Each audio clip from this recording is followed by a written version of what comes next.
जय हिंद दोस्तों, साहू क्लासेज में आपका स्वागत है। आज हम फिजिकल एजुकेशन के क्वेश्चन सीरीज़ लेकर आए हैं जो कि बहुत ही इंपॉर्टेंट क्वेश्चंस है।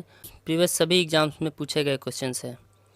यह series BPEd MPEd entrance exam, CUET व सभी यूनिवर्सिटीज़ के लिए है और एस्टेट एमपी टेट व सभी प्रकार के कम्पिटिटिव एग्ज़ाम्स के लिए है। बहुत ही इंपॉर्टेंट है। तो शुरू करते हैं आज का क्वेश्चन सेशन। आज का पहला प्रश्न है, संतुलित आहार में होना चाहिए। पहला है प्रोटीन, दूसरा है विटामिन, तीसरा है कार्बोहाइड्रेट, चौथा है उपयुक्त सभी। इसका सही उत्तर हो जाएगा उपयुक्त सभी। तो चलिए इसको देखते हैं। यह है बैलेंस डाइट यानी संतुलित आहार। संतुलित आहार में प्रोटीन होना चाहिए, vitamins, fats, minerals, fibre, water व कार्बोहाइड्रेट, ये सभी चीज़ें हमें संतुलित आहार में मिलना चाहिए। अगला प्रश्न है, टोक्यो ओलंपिक 2021 में भाला फेंक में किसने मेडल जीता? पहला है नीरज चोपड़ा, दूसरा है शिवपाल सिंह, तीसरा है सीमा पूनिया, चौथा है अन्नू रानी। इसका सही उत्तर हो जाएगा पहला, नीरज चोपड़ा। टोक्यो ओलंपिक 2021 में भाला फेंक में नीरज चोपड़ा ने मेडल जीता था, गोल्ड। इसी में देखते हैं, टोक्यो ओलंपिक 2020-21 में नीरज चोपड़ा पहले एथलीट बने जिन्होंने एथलीट में गोल्ड जीता। उनका बेस्ट थ्रो फाइनल में जिससे उन्हें गोल्ड मेडल मिला वो था 87.58 मीटर का, और उनका पर्सनल बेस्ट थ्रो जो कि डायमंड लीग में बना, जो स्वीडन में 2022 में हो रहा था, उसका रिकॉर्ड था 89.94 मीटर। आगे देखते हैं। अगला प्रश्न है, राष्ट्रीय सेवा योजना एनएसएस किस वर्ष में शुरू हुई थी? पहला है 1967, दूसरा है 1968, तीसरा है 1969, चौथा है 1971। इसका सही उत्तर हो जाएगा 1969। एनएसएस का फुल फॉर्म है नेशनल सर्विस स्कीम। 1969 में स्टार्ट किया गया था। अगला प्रश्न है, शिविर के लिए भारत में अच्छी ऋतु कब होती है? पहला है ग्रीष्म ऋतु, समर सीजन, दूसरा है बसंत ऋतु, स्प्रिंग सीजन, तीसरा है वर्षा ऋतु, रेनी सीजन, चौथा है शिशिर ऋतु, विंटर सीजन। तो इसका सही उत्तर हो जाएगा ऑप्शन 2, बसंत ऋतु, spring season. Spring season Bharat में सबसे अच्छा ऋतु है शिविर के लिए। शिविर लगाने के लिए सबसे अच्छा ऋतु भारत में माना जाता है स्प्रिंग सीजन।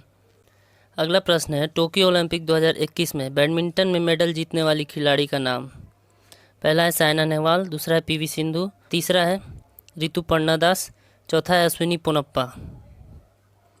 इसका सही उत्तर हो जाएगा पीवी सिंधु। 2021 टोक्यो ओलंपिक में बैडमिंटन में पीवी सिंधु ने मेडल जीता है। ध्यान दीजिएगा दोस्तों, साइना नेहवाल, पीवी सिंधु, ऋतुपर्णा दास, अश्विनी पोनप्पा, ये सभी बैडमिंटन के ही प्लेयर हैं। तो क्वेश्चन में ऐसा भी पूछा जाता है कि साइना नेहवाल का संबंध किस खेल से है? अश्विनी पोनप्पा या ऋतुपर्णा दास या पीवी सिंधु, इन सब के नाम से पूछा जा सकता है कि ये इनका संबंध किस खेल से है। तो ध्यान दीजिएगा, यह है पीवी सिंधु, बैडमिंटन की महिला एकल में इन्होंने ब्रॉन्ज जीता टोक्यो ओलंपिक 2021 में। अगला प्रश्न है, बास्केटबॉल खेल कैसे आरंभ किया जाता है? पहला है बॉल ठोकर द्वारा, दूसरा है बॉल को लुढ़काकर, तीसरा है जंप बॉल के द्वारा, चौथा है इनमें से कोई नहीं। तो इसका सही उत्तर हो जाएगा ऑप्शन नंबर 3, तीसरा, जंप बॉल के द्वारा।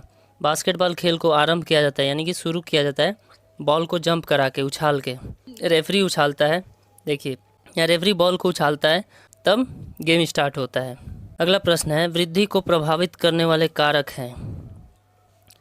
पहला आनुवांशिकता, दूसरा पर्यावरण, तीसरा जलवायु, चौथा उपयुक्त सभी। इसका सही उत्तर हो जाएगा, वृद्धि को प्रभावित करता है आनुवांशिकता। अगर वृद्धि व विकास दोनों पूछता तो उसके लिए हो जाता है उपयुक्त सभी, लेकिन यहाँ पूछा है सिर्फ वृद्धि के लिए आनुवांशिकता जिम्मेदार है, और विकास पूछता तो पर्यावरण और जलवायु दोनों हो जाते हैं। यहाँ वृद्धि पूछा है तो सिर्फ आनुवांशिकता होगा। अगला प्रश्न है, कितने मीटर की दौड़ में हिट्स की आवश्यकता नहीं होती? पहला 100 मीटर, दूसरा 200 मीटर, तीसरा 400 मीटर, चौथा है 10,000 मीटर। इसका सही उत्तर हो जाएगा ऑप्शन 4, 10,000 मीटर। 10,000 मीटर में हिट्स की ज़रूरत नहीं होती है।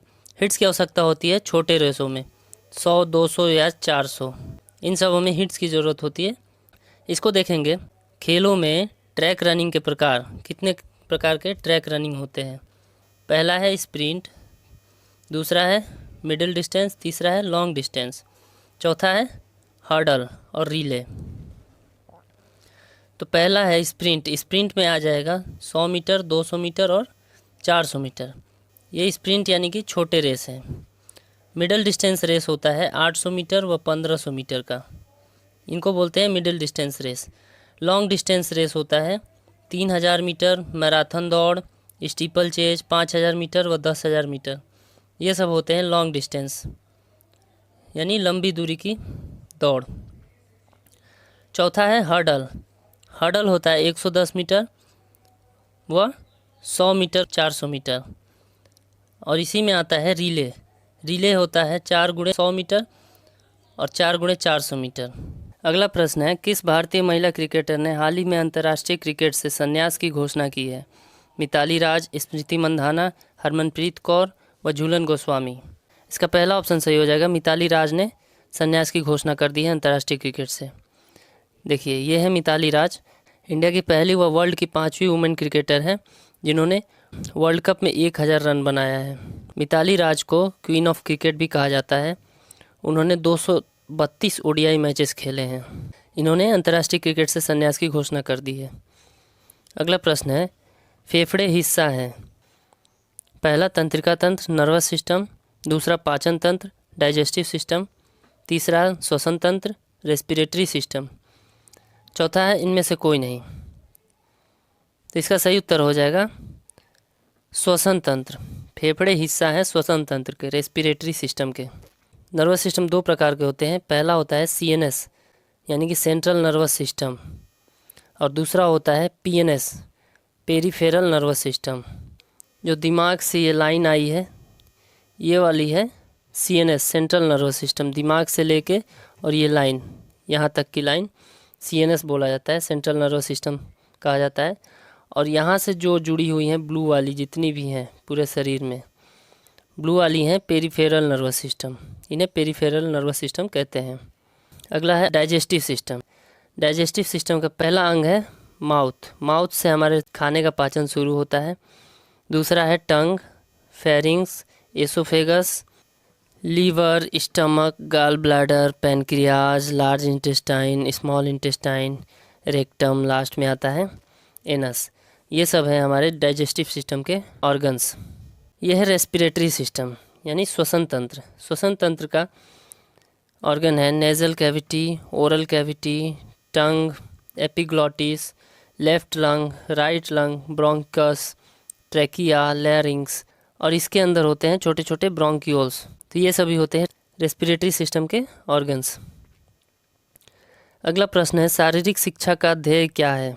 पहला शक्ति प्राप्त करना, दूसरा नौकरी प्राप्त करना, तीसरा मनुष्य के व्यक्तित्व का सर्वांगीण विकास करना, चौथा है केवल शरीर को स्वस्थ रखना। तो इसका सही उत्तर हो जाएगा ऑप्शन नंबर 3, मनुष्य के व्यक्तित्व का सर्वांगीण विकास करना इसका उद्देश्य है। इसमें देखेंगे, शारीरिक शिक्षा वह शिक्षा है जो शारीरिक विकास के साथ शुरू होता है और मानव जीवन को पूर्णता की ओर ले जाता है, जिसके परिणाम स्वरूप हष्ट-पुष्ट व मजबूत शरीर, अच्छे स्वास्थ्य, मानसिक स्फूर्ति व सामाजिक भावनात्मक रखने वाला व्यक्ति बन जाता है इंसान। ये होता है शारीरिक शिक्षा का उद्देश्य। अगला प्रश्न है, Lakshmibai college of physical education कहाँ स्थित है? झांसी में, आगरा में, ग्वालियर में व दिल्ली में। इसका सही उत्तर हो जाएगा ग्वालियर में, LNIP। LNIP का पूर्ण रूप है Lakshmibai national institute of physical education. इसका पुराना नाम है LCPE, Lakshmibai college of physical education. यह 1957 में ग्वालियर में स्थापित किया गया था, मध्य प्रदेश में। इसके पहले प्रिंसिपल थे प्रोफेसर PM जोसेफ। इस संस्था का प्रारंभ में विक्रम विश्वविद्यालय से इसका संबंध था जो उज्जैन में था। फिर बाद में ग्वालियर में जब जीवाजी विश्वविद्यालय बना, तब सन 1964 में जीवाजी विश्वविद्यालय के अंतर्गत यह आ गया। कौन? LNCPE, Lakshmibai college of physical education. उसके बाद 1973 में 1973 में LNCPE, Lakshmibai college of physical education का नामकरण किया गया, जो LNIPE बनाया गया, लक्ष्मीबाई राष्ट्रीय शारीरिक शिक्षा महाविद्यालय। उसके बाद से LNIPE नाम हो गया। 1973 से, 1973 से। अगला प्रश्न है, व्यक्ति की लंबाई मापन का उपकरण है? Stadiometer, dynamometer, towing scale, vernier scale. तो इसका सही उत्तर हो जाएगा ऑप्शन नंबर 1, स्टेडियोमीटर। व्यक्ति की लंबाई स्टेडियोमीटर में नापी जाती है। यहाँ देखेंगे स्टेडियोमीटर का इस्तेमाल होता है मनुष्य का हाइट नापने के लिए। दूसरा है डायनेमोमीटर इस्तेमाल होता है मैकेनिकल फोर्स यानी कि मैकेनिकल पावर नापने के लिए। तीसरा है वेइंग स्केल इस्तेमाल होता है वेट नापने के लिए, वजन नापने के लिए। चौथा है वर्नियर स्केल का इस्तेमाल होता है जैसे दो अपोजिट साइड हैं उनके सरफेस के बीच का डिस्टेंस नापने के लिए वर्नियर स्केल का इस्तेमाल होता है। अगला प्रश्न है, हॉकी खेल मैदान की लंबाई एवं चौड़ाई होती है? पहला है 125 गज गुणे 55 गज। दूसरा है 100 गज गुणे 60 गज। तीसरा है 100 गज गुणे 55 गज। चौथा है 90 गज गुणे 60 गज। तो इसका सही उत्तर हो जाएगा ऑप्शन नंबर 2, 100 गज गुणे 60 गज। हॉकी खेल मैदान की लंबाई होती है 100 गज और चौड़ाई होती है 60 गज। ये हो गया चौड़ाई 60 गज और ये हो गया लंबाई 100 गज। इसको हम देखेंगे, हॉकी मैदान की लंबाई होती है 100 गज यानी कि 91.40 मीटर। हॉकी मैदान की चौड़ाई होती है 60 गज यानी कि 55 मीटर। गोल पोस्ट की चौड़ाई होती है 4 गज यानी 12 फीट यानी 3.66 मीटर। गोल पोस्ट की ऊंचाई होती है 7 फीट यानी 2.14 मीटर। गोल पोस्ट में साइड बोर्ड की लंबाई होती है 4 फीट। जो साइड में बोर्ड होता है उसकी लंबाई होती है 4 फीट यानी कि मीटर में देखेंगे तो 1.22 मीटर होता है। गोल पोस्ट में साइड बोर्ड की ऊंचाई होती है 46 सेंटीमीटर यानी कि 18.11 इंच। गोल पोस्ट में बैक बोर्ड की लंबाई होती है 4 गज। मीटर में देखेंगे 3.66 मीटर होगा। साइड बोर्ड या बैक बोर्ड का रंग होता है काले रंग का बैक बोर्ड होता है। अगला प्रश्न है, 110 मीटर बाधा दौड़ में कितनी बाधाएं होती हैं? पहला है 12, दूसरा है 10, तीसरा है 8, चौथा है 4। इसका सही उत्तर हो जाएगा ऑप्शन नंबर 2, 110 मीटर बाधा दौड़ यानी कि हर्डल रेस में 10 बाधाएं 10 हर्डल होते हैं। चलिए इसमें देखते हैं, पुरुषों के लिए बाधा दौड़ होती है 110 मीटर व 400 मीटर। इसमें हर्डल्स की संख्या होती है 10। 110 मीटर व 400 मीटर में दोनों में हर्डल्स की संख्या होती है 10। 110 मीटर बाधा दौड़ में बाधाओं की ऊंचाई होती है 1.067 मीटर। हर्डल की ऊंचाई होती है 1.067 मीटर। 110 मीटर बाधा दौड़ को किस नाम से जाना जाता है? तो हाई हर्डल। 110 मीटर को हाई हर्डल के नाम से जाना जाता है। 110 मीटर बाधा दौड़ में पहली बाधा स्टार्ट लाइन से कितनी दूरी पे होती है?